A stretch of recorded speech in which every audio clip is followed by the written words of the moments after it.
Olá, Rico, boa noite. Olá, muito boa noite. Bem-vindo e obrigada antes de mais por teres aceito este convite para dar letra à cultura connosco.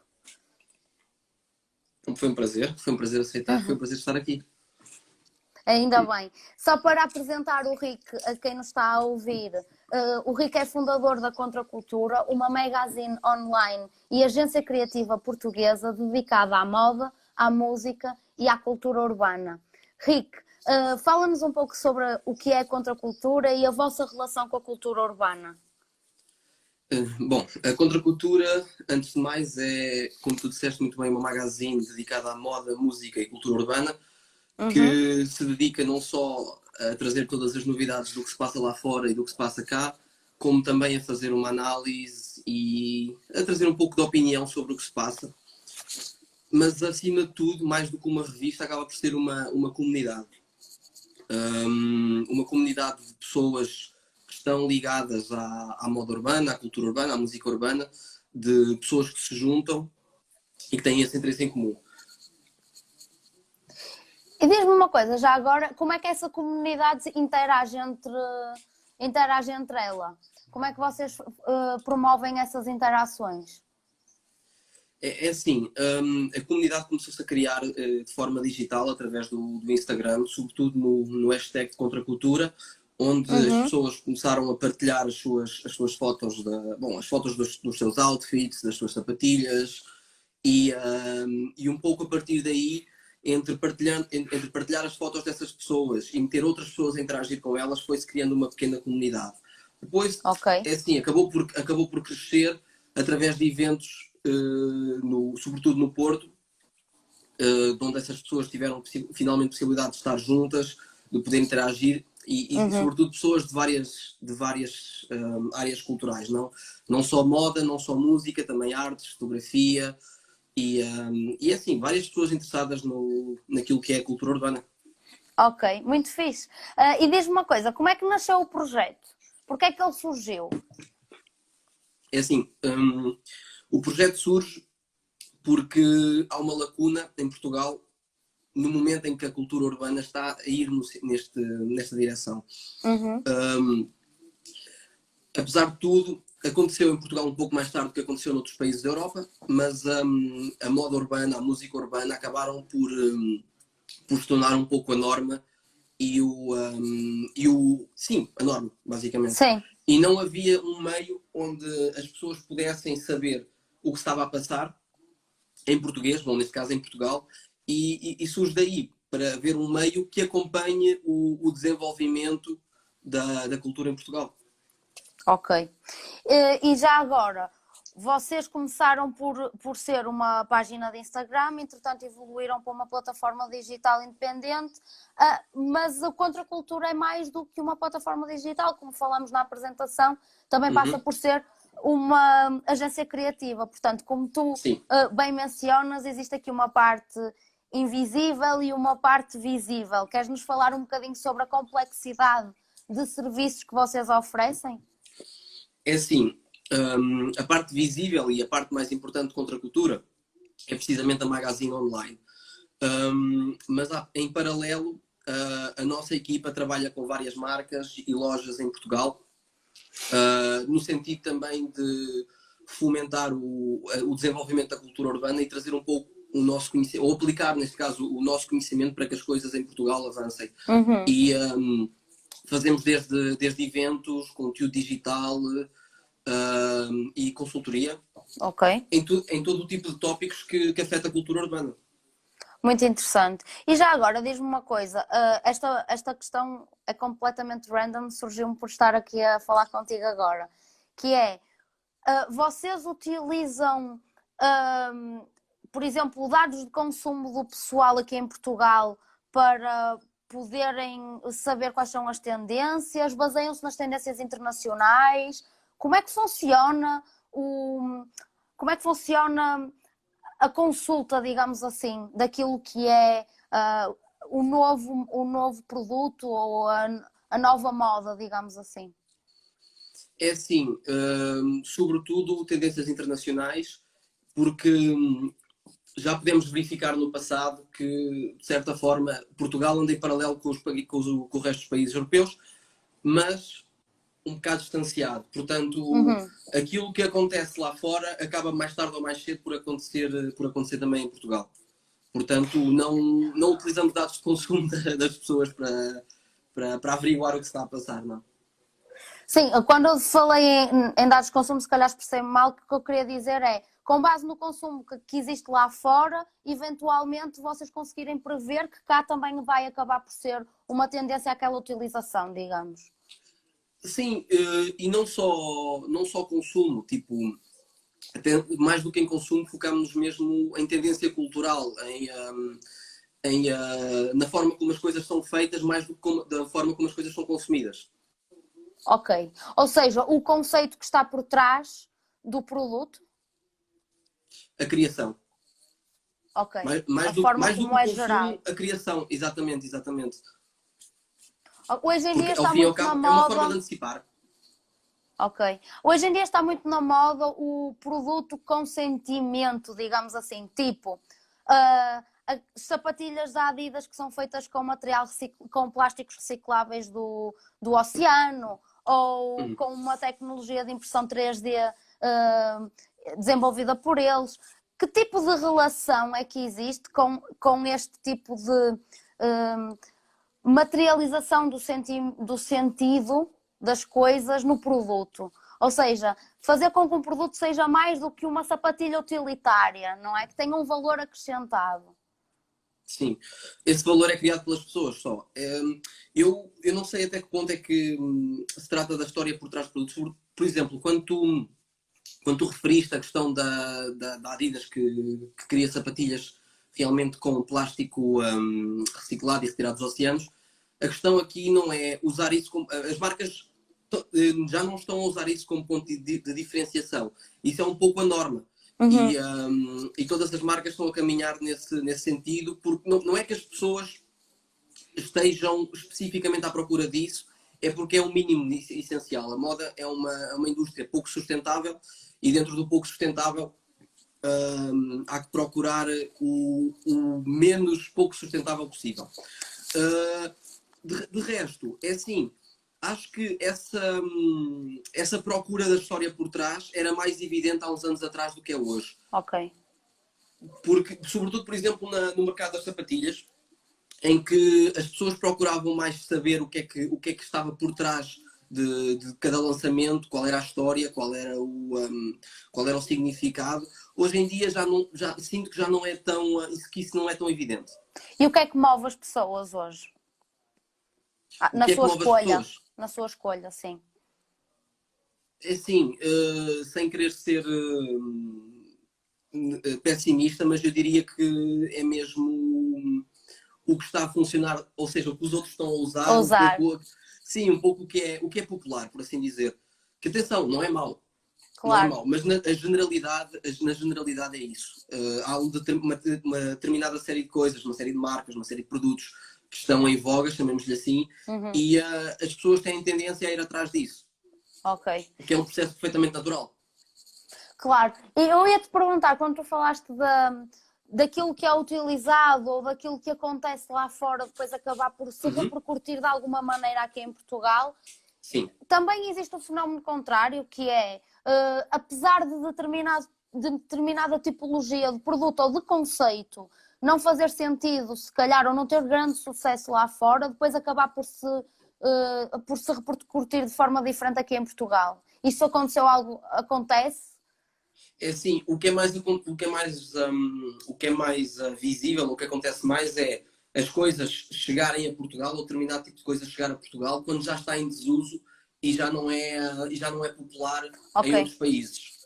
Mais do que algo que não funciona acabar por funcionar. Porque, atenção, isso acontece mais até em música. Agora, tipo, não é muito ligado à cultura urbana, mas havia o exemplo daquela banda sueca que só tinha concertos na Suécia e em Portugal. Porque, por um motivo, a Vodafone usou uma música deles, uma canção deles, e a banda acabou por se tornar muito, muito popular em Portugal e tivemos esse microsistema. Agora, em termos de moda, isso não se verifica tanto. Ok. Agora, para fecharmos aqui o tema no que diz respeito à parte visível dos vossos produtos, dos vossos produtos ou dos vossos serviços, quem é que Sim. vos consulta? Quem é que vai à vossa plataforma? Quem é que consome contracultura?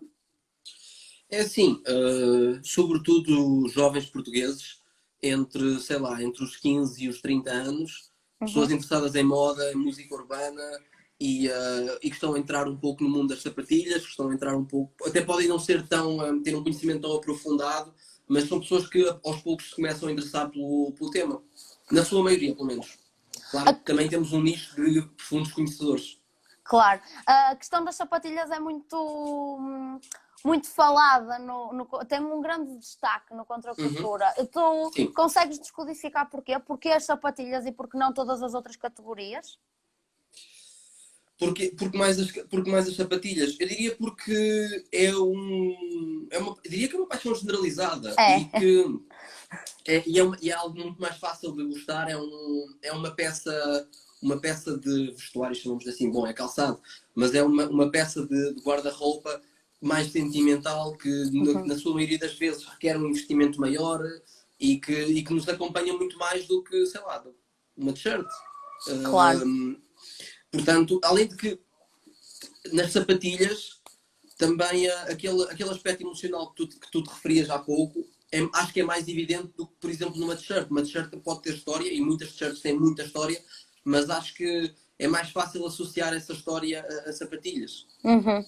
Sem dúvida, claro que sim. Sempre houve a tendência de, quando as crianças são mais novas, quererem poupar para comprar aquela sapatilha ou para ter aquele ténis, é normal. Relativamente ao facto de vocês terem sido pioneiros em Portugal enquanto plataforma de moda, música e de cultura urbana, aqui em Portugal vocês não têm de facto muita concorrência direta, mas há uma tendência para existirem mais plataformas como a vossa, correto? Sim, e antes de mais, não é que nós tenhamos sido pioneiros per se, já tinham existido projetos do género, ou algumas plataformas que tentaram levar um projeto similar avante, só que ou não se desenvolveu o suficiente, ou pronto, sei lá, coisas aconteceram que o projeto acabou por parar. Até outro tipo de plataformas que tentaram, de certa forma, ser um pouco o hub da cultura urbana, da música, da moda urbana, sobretudo em Portugal, e que, pronto, por algum motivo não foram bem sucedidas. É assim, a nível internacional, diria que sim, por um motivo muito simples, porque a moda urbana, ao fim e ao cabo, é enorme. Já não é uma coisa underground. já não é uma coisa de meia dúzia de macacos ali num canto, não, é uma coisa generalizada.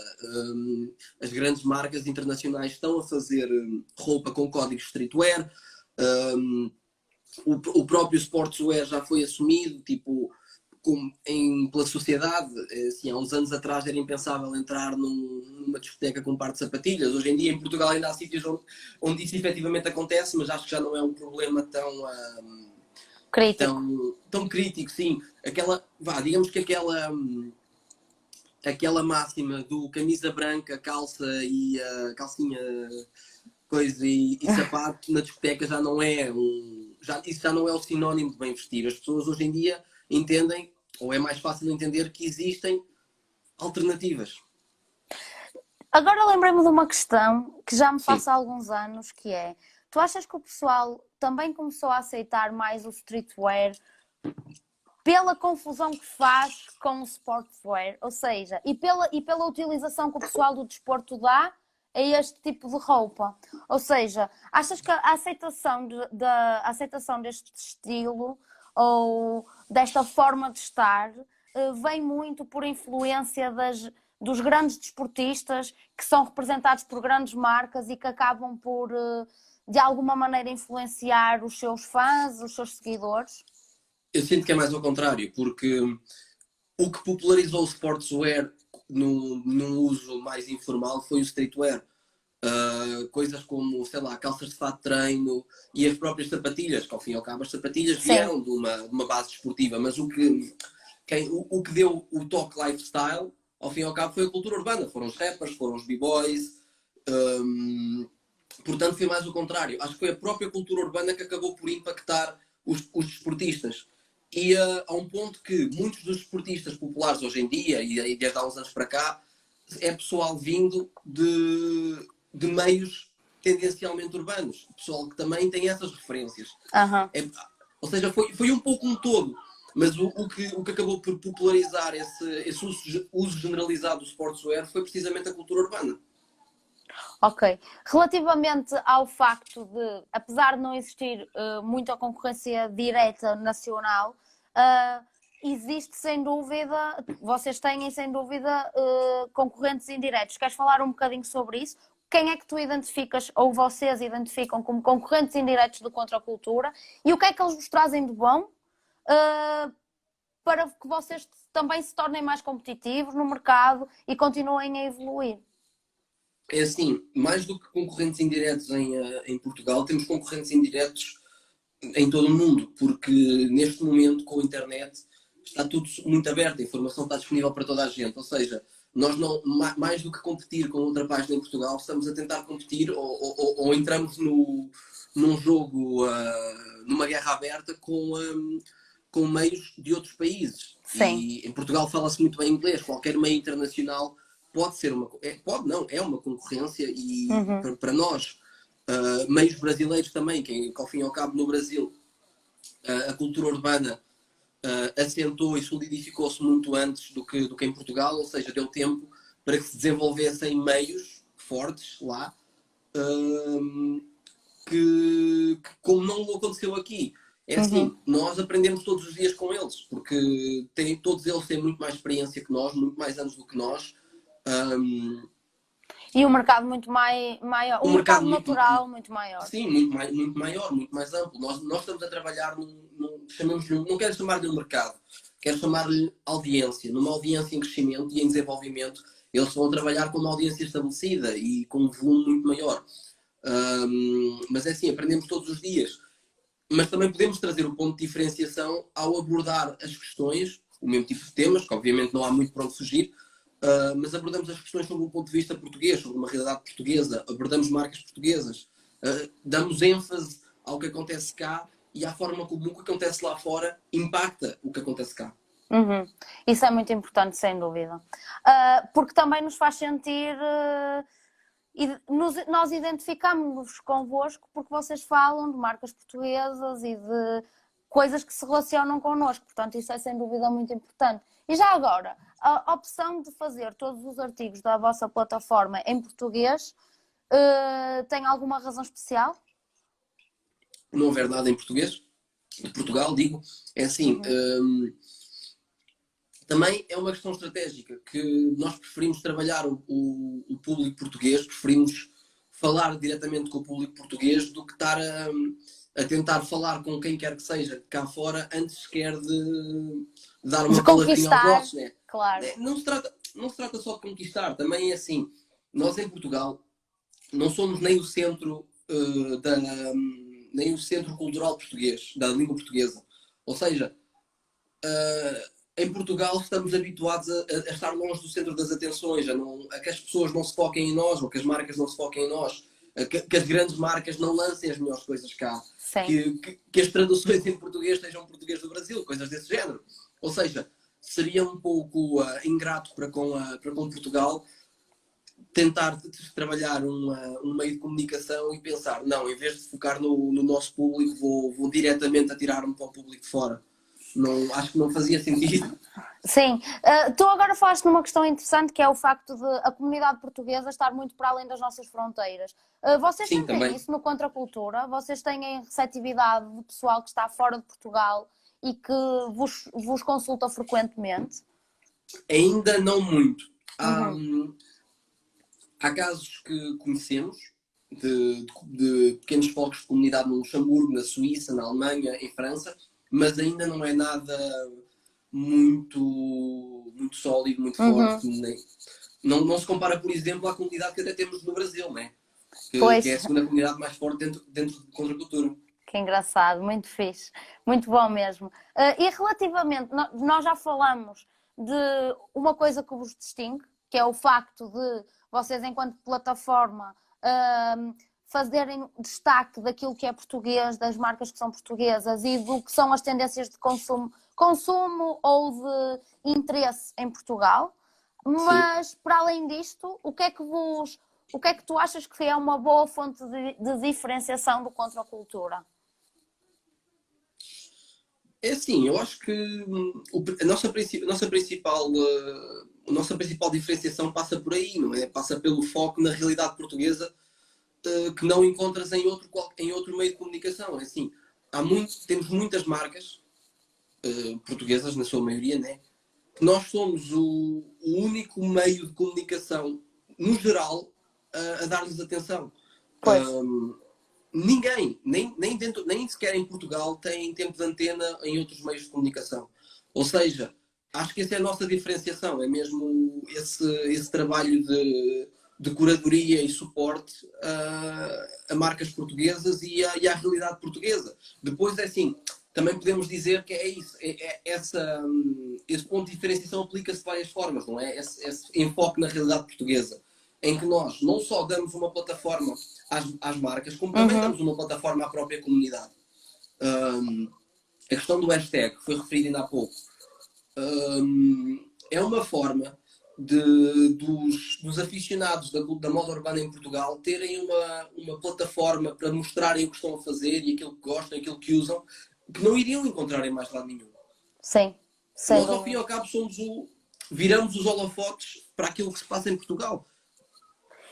E de alguma forma nós vamos falar um bocadinho mais à frente sobre a diversidade de coisas que vocês fazem e vamos voltar a Uhum. tocar neste ponto, mas de alguma forma as festas que começaram a acontecer e que hoje são uma assinatura da contracultura que existem, também acabam por ser um ponto de diferenciação, porque vocês criam um espaço em que o pessoal sabe que vai para uma festa na qual se vai integrar, sem dúvida nenhuma, e que vai ter um objetivo comum, que é o de estar com pessoas que tenham as mesmas sensibilidades.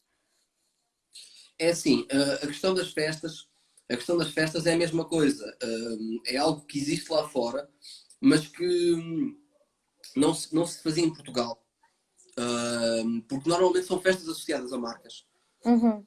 No entanto, são festas associadas a marcas, mas onde ultimamente o que se faz é celebrar a moda urbana e a comunidade urbana, estás a perceber? Claro, Não diria que é um fator de diferenciação face ao que acontece lá fora, mas é sem dúvida um ponto importante porque é algo que não se fazia com a frequência que hoje em dia se está a fazer. Bom, hoje em dia não, por causa de tudo o que está a acontecer, claro. mas que no último ano se fez. É assim, no último ano fizeram-se mais festas, se calhar do que em todo o período anterior até aos dias de hoje, estás a perceber? Sentiste Hum, isso? Sentiste que há muito pouco tempo atrás começou a existir uma evolução muito grande no que diz respeito ao consumo da sim, cultura urbana? sem dúvida, sem dúvida. O último ano foi importantíssimo. E é assim, isso não se traduz só na moda urbana. Aliás, traduz-se mais até na própria música, né? Que há uns anos atrás era impensável que um rapper português fosse um dos headliners de um festival de verão. Sim, Aliás, era impensável até ver rappers portugueses nos festivais de verão. Enquanto que, epá, hoje em dia é impossível fazer um festival de verão e não ter um rapper português. sim, Hoje em dia os rappers portugueses esgotam salas ao ponto de terem que alugar a sala um dia mais para fazer outra data. E é algo que não se imaginava há 5, 6, 7, 8, 10 anos atrás. claro. Portanto, é assim, esta tendência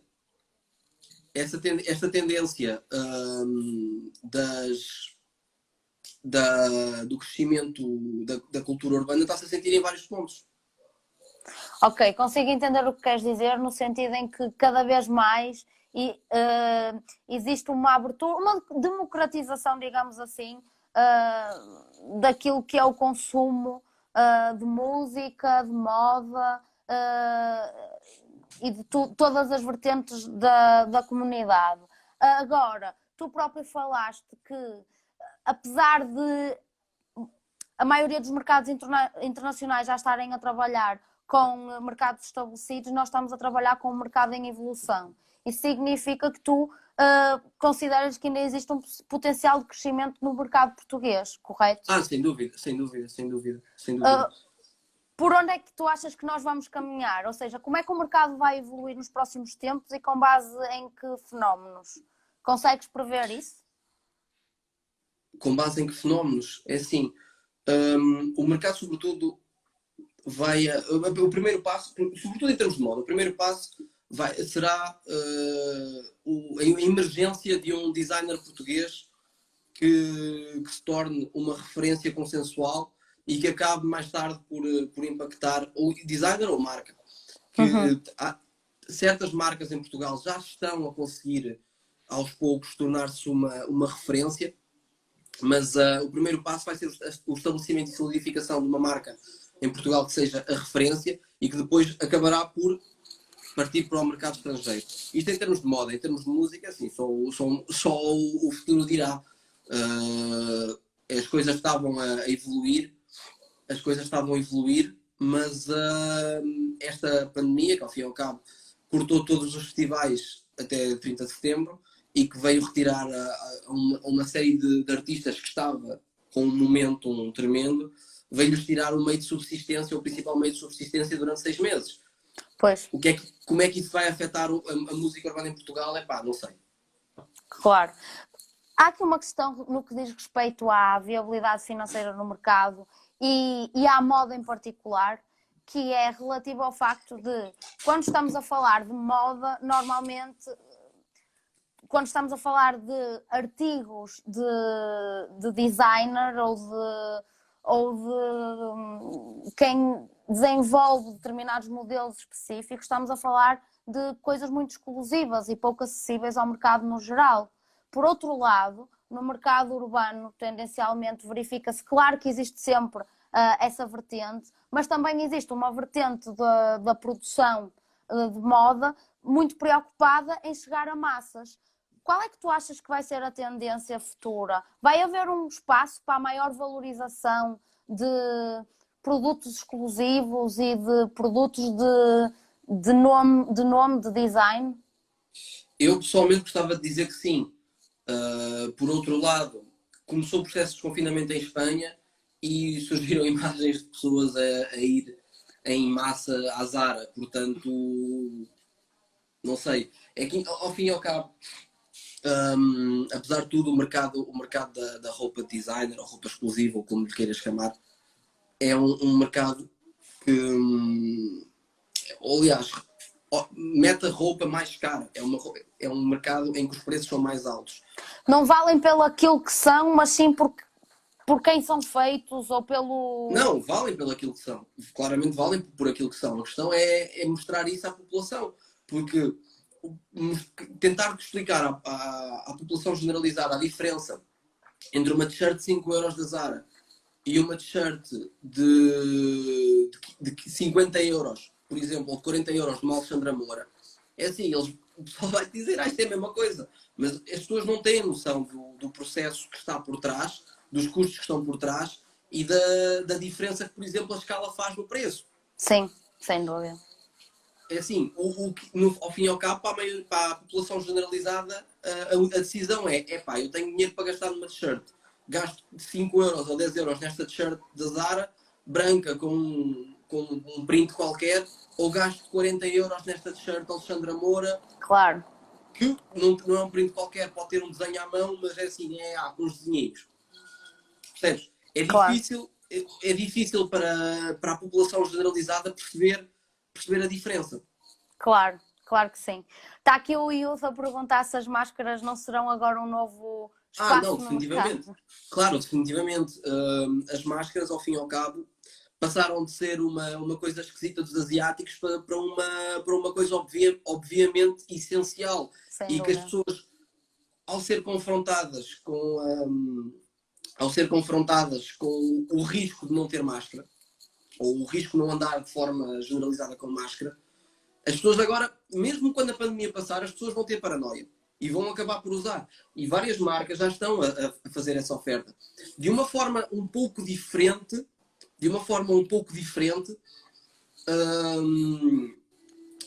podemos comparar isto à crise da SIDA há uns anos atrás, em que não havia esta consciência generalizada de que era preciso usar um preservativo. E o preservativo, hoje em dia, é impensável, tipo, não usar um preservativo, vamos dizer assim.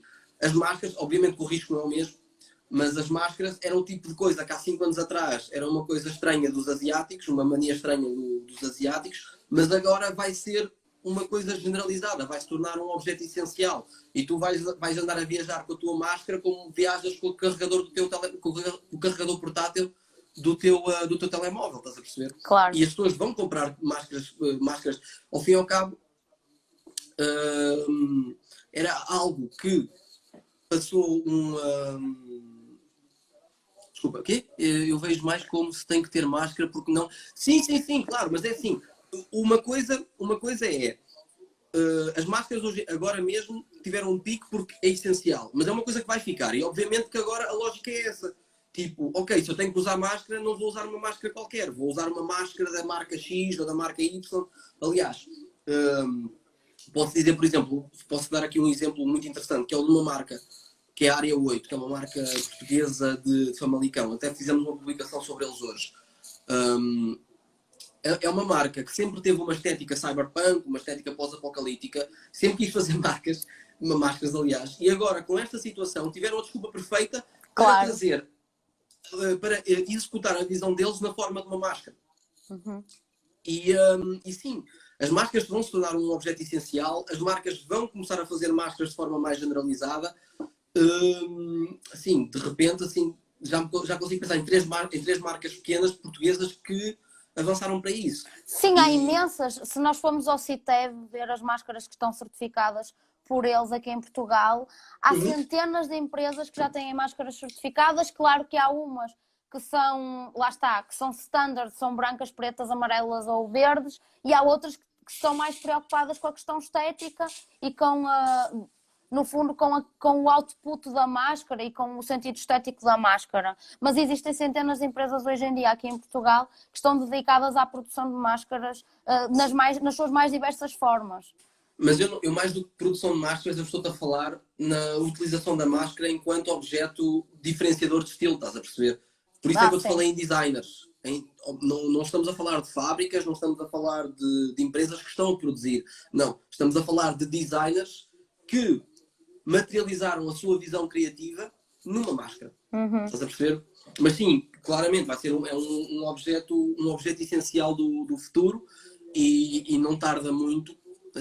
Será generalizado o uso de máscaras entre aspas de estilo. Que antigamente era uma coisa que as marcas já faziam, não com tanta frequência, mas agora vai ser um objeto essencial e acho que vai chegar a um ponto em que as marcas não vão poder fazer uma coleção sem incluir uma máscara. Sim, há inclusive writers a fazerem hoje em dia alguns modelos de máscaras precisamente com esse objetivo. A Circus Network também já está a vender. Já fez, exatamente. E por acaso são muitas giras também. Portanto, é uma evolução e é uma oportunidade, sem dúvida, que estamos agora a enfrentar. Diz-me uma coisa, no que diz respeito ao facto de vocês terem começado como uma página de Instagram e, entretanto, terem evoluído para um site, o que é que despolutou essa evolução? Como é que foi esse caminho? Foi planeado. Imagina, o site sempre esteve nos objetivos, aliás, nos planos mesmo. Simplesmente teve que ser uma coisa escalada, estás a perceber?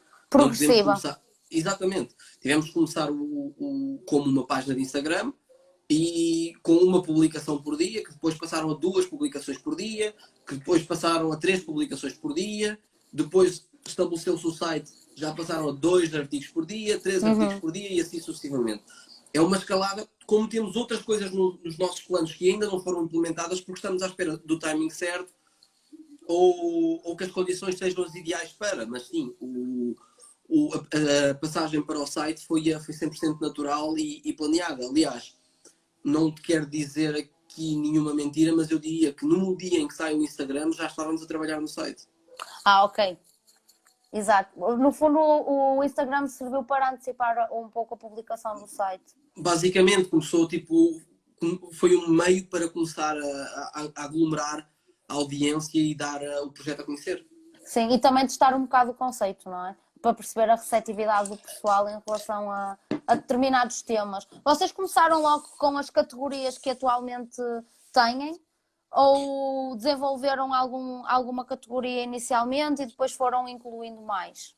Falas do site? Sim. Das categorias do site? Sim. É assim,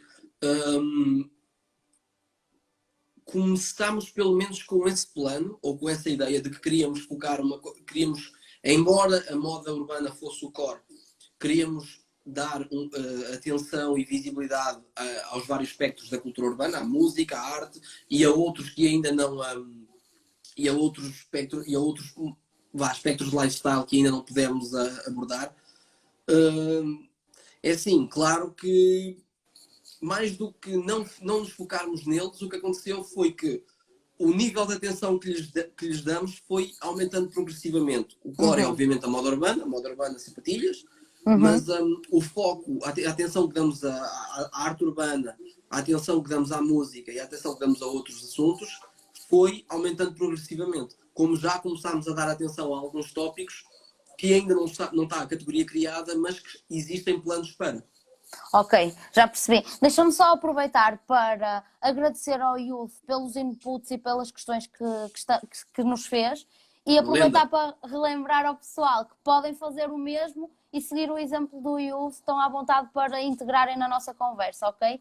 No que diz respeito às festas, à agência criativa que surgem na sequência ou em paralelo a esta plataforma, pode-se concluir que a plataforma Contra a Cultura serviu como uma alavanca para que estas outras oportunidades de desenvolvimento também se desenrolassem?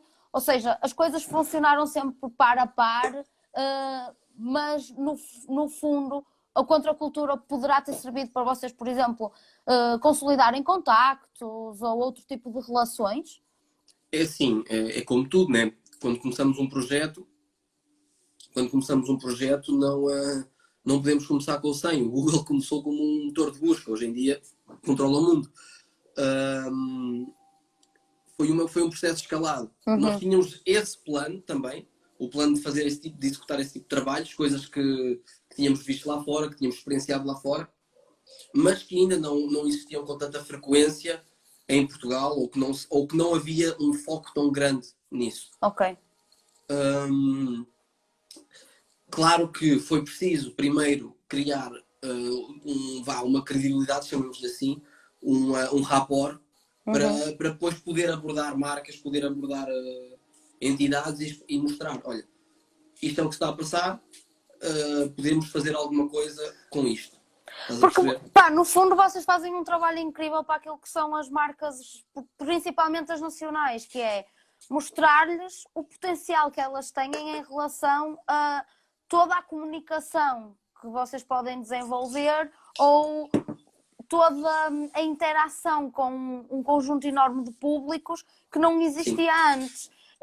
Se calhar para as marcas internacionais este tipo de abordagem não foi uma grande surpresa, mas para as marcas nacionais eu acredito que tenha sido, ou seja, terem alguém a ir ter com elas e a dizer, olhem, vocês curtiam fazer algum tipo de dinâmica para apresentar a vossa marca na nossa plataforma de alguma forma, etc.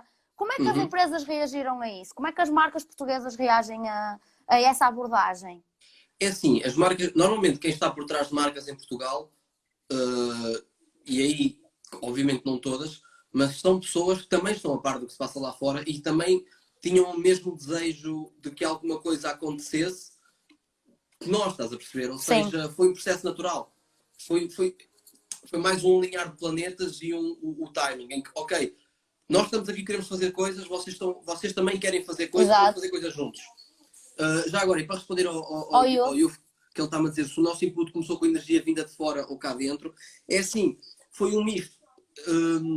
isto foi baseado no conceito 8.2, em que 80% do conteúdo é aquilo que o pessoal quer ver, 20% é aquilo que tu queres que o pessoal veja.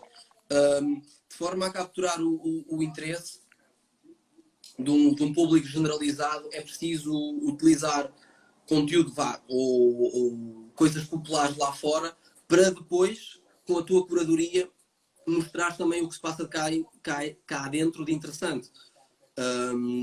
Nós, desde o princípio, que falamos de coisas portuguesas, obviamente que não há nem volume para ser uma fatia importante do nosso conteúdo, e lá está, e se nós descurássemos determinado tipo de coisas, algumas coisas internacionais fortes, obviamente, não teríamos sequer uma resposta tão forte do público que nos permitisse depois dar um palco a projetos portugueses, a determinados projetos portugueses. Isto, atenção, e eu estou-te a falar sempre numa ótica de moda urbana. Sim, sim. Estou a falar com ele. Estou-lhe a dizer isso e estou-lhe a explicar isso a ele. Tipo,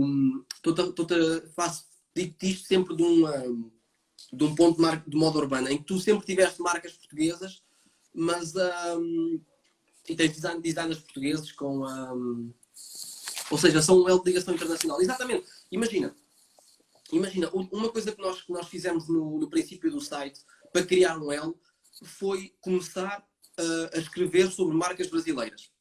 Porquê? Porque o que se passa no Brasil, tem muita coisa interessante que se passa no Brasil em termos de moda urbana, aliás, mas que não chega a Portugal, ou não chega a Portugal de forma generalizada. Nós, ao escrever sobre as marcas brasileiras, sobre lojas brasileiras, começámos a criar ligações com essas ditas marcas, com essas ditas lojas, por sua vez na Trem Público do Brasil, que agora estão a par de algumas coisas que se passam em Portugal, porque nós criámos esse elo e estamos a mostrar ao público brasileiro o que se passa cá em Portugal. Sim. E mostramos, por sua vez, ao público português o que se passa no Brasil. Sim, isso é super interessante. Ou seja, no fundo vocês estão a dar a conhecer as marcas portuguesas e estão a dar a conhecer as marcas portuguesas lá fora, mas também estão a dar a conhecer coisas lá de fora cá a Portugal. E essa sinergia é uma relação de mais, nunca poderá ser negativa, não é? É muito interessante perceber como tudo aquilo que tu fazes vai ter sempre um benefício.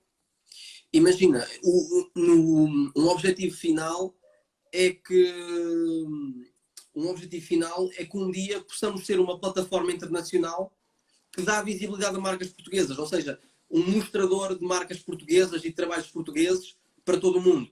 Mas isso lá está, é um trabalho que ainda se está a desenvolver. A construir. E a construir, exatamente. Mas estamos no processo. Sim, é um processo muitíssimo interessante. Tu queres nos falar um pouco da equipa que está por trás deste processo, para além de ti, claro, e da forma como vocês estão organizados em termos de estrutura organizacional? É assim, a estrutura organizacional do projeto é uma estrutura flat completamente, em que, pronto, eu trabalho como coordenador e a outra única posição definida é a do editor do site. De resto, aproveitamos os perfis polivalentes dos restantes membros da equipa para, lá está, funcionar como uma equipa completamente plana. Consoante o projeto vai-se buscar determinado talento aqui, acolá ou outro, mas é super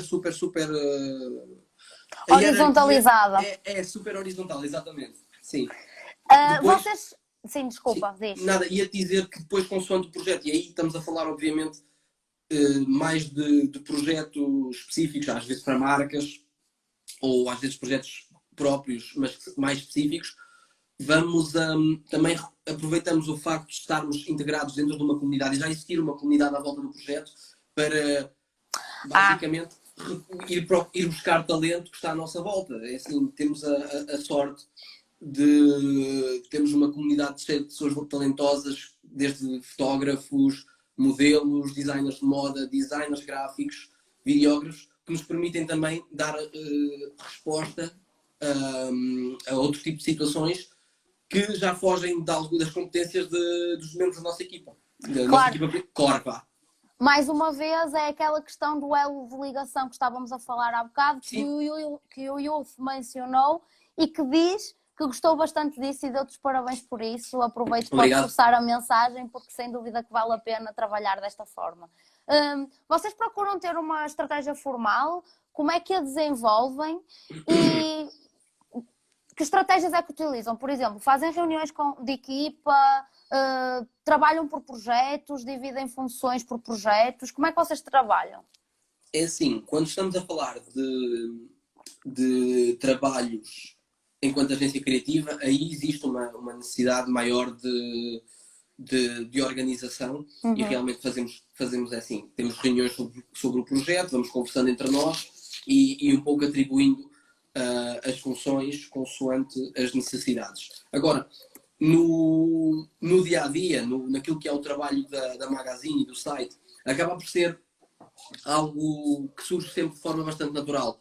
Estás a perceber? Às vezes temos um grupo de WhatsApp, vamos conversando por DMs no Instagram e surge, olha, esta ideia, vamos fazer isto, ok. E aí executamos. Acaba por ser, as coisas orgânico. Acabam por surgir, é muito orgânico, sim.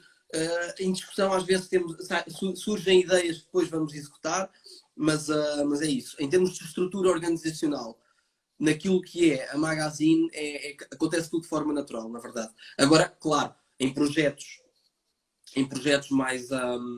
mais direcionados a mercado, projetos para marcas, projetos para lojas, aí existe outro tipo de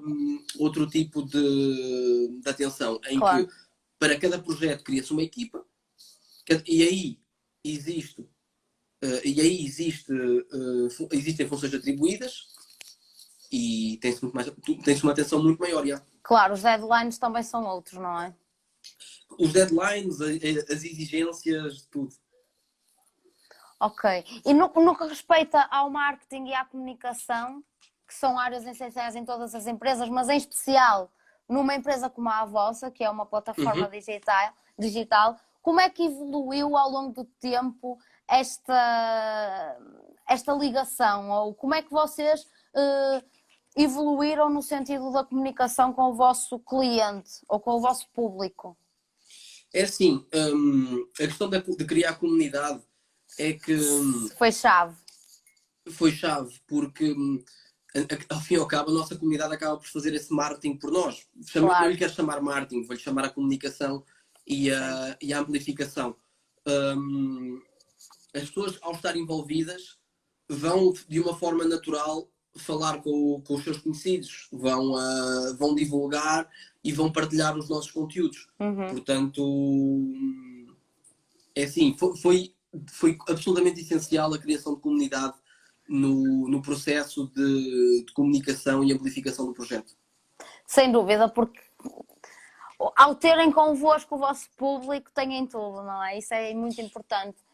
Passando aqui apenas, nós estamos nos últimos 10 minutos, eu queria-te só fazer mais uma pergunta sobre a questão orgânica da empresa, que é relativa à sustentabilidade financeira da estrutura. Vocês, a agência criativa, os eventos que vocês organizam e as participações que vocês têm publicamente, de certeza que são uma forma de sustentabilidade da vossa organização. Mas qual é o impacto financeiro que existe dessa vertente versus a vertente de colaboração com marcas e parceiros na plataforma digital? Ou seja, pode-se dizer que vocês, se existissem só como plataforma digital, encontrariam sustentabilidade financeira? É um caminho que já é viável em Portugal? Não, ainda não. Ainda não, e é assim, acabaríamos por encontrar uma sustentabilidade financeira só com a Magazine, mas seria algo a médio e longo prazo. Ao fim e ao cabo, mesmo projetos com marcas que realizamos no âmbito da Magazine, não costumam ser, na sua maioria não são, não costumam ser remunerados na sua maioria, ou seja, a agência criativa acaba por estabelecer o pilar financeiro para que a Magazine possa existir. Ou seja, no fundo aquilo que nós estamos aqui a falar é um problema generalizado na área cultural e que nós temos que... É bom que se fale e é bom que se debata neste tema, que é relativo ao facto de nós, para fazermos um bom trabalho de atividade cultural, para fazermos o tal trabalho de curadoria que tu falas, nós precisamos de ter por trás outras atividades para poder continuar a fazer isto, que é o core business da nossa estrutura. Isso é uma realidade que ainda existe hoje, mas que nós esperamos que no futuro não exista, porque é bom que se faça este tipo de trabalho, porque se deve incentivá-lo. O que é que tu achas que pode mudar? Como é que tu achas que isso pode mudar?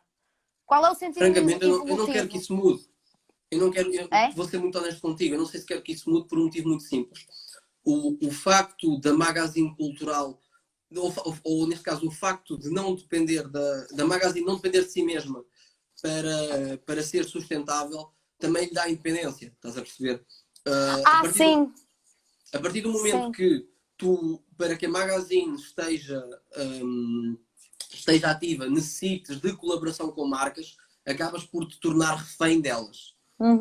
Tendo a agência criativa e trabalhando outro tipo de projetos em paralelo que depois forneçam um pilar para que a Magazine possa acontecer,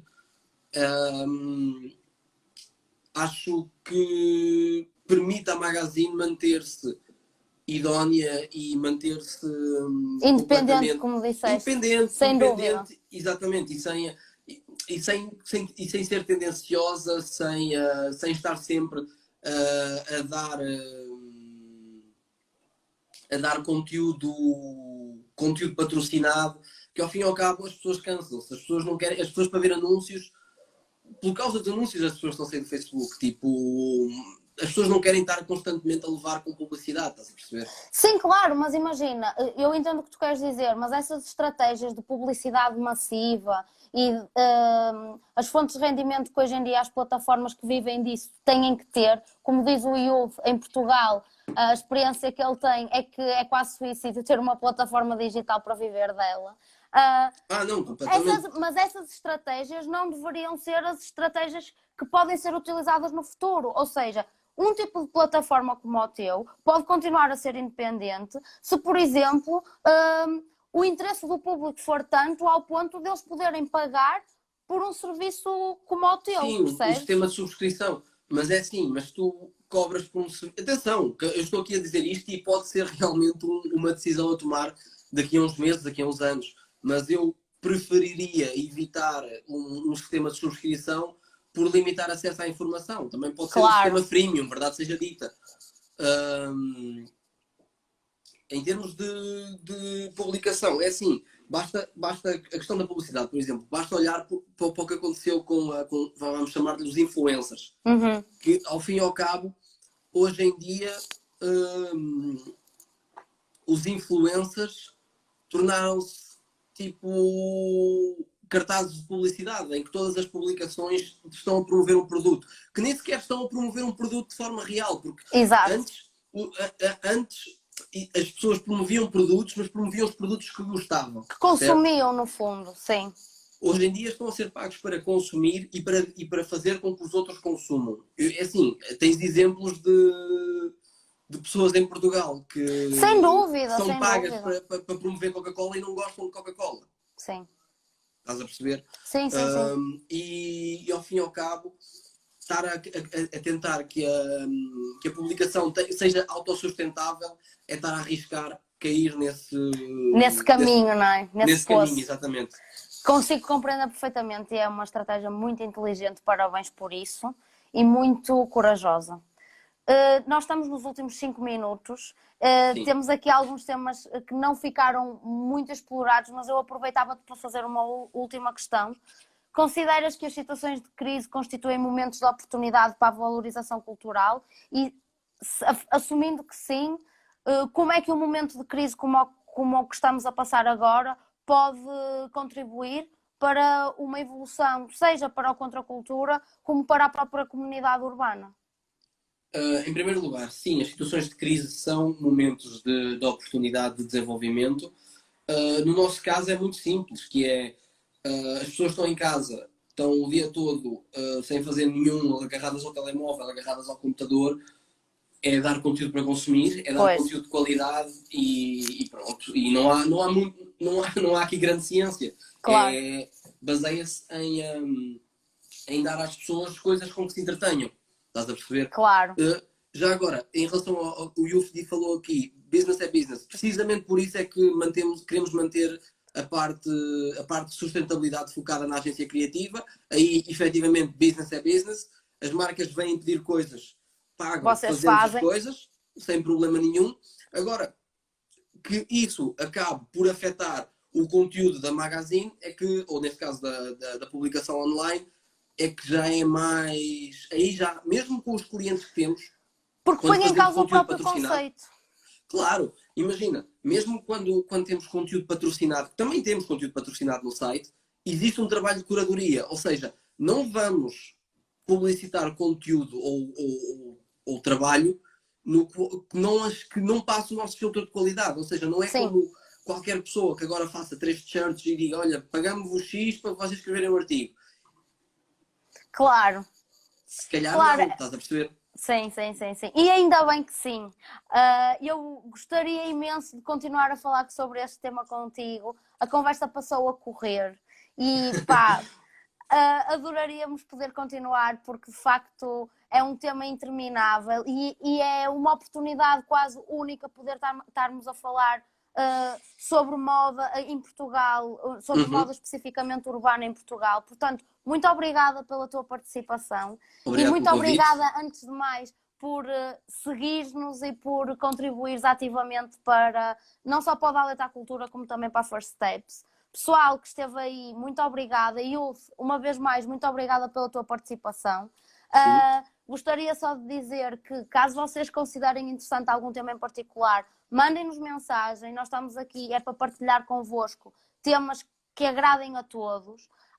No próximo sábado temos mais um convidado que será anunciado durante esta semana. Muito obrigada uma vez mais e Rico, voltamos a falar em breve. Exato. Muito obrigado. Um beijinho grande, bom trabalho. Obrigado. Para vocês também, Obrigada, um beijinho, boa noite.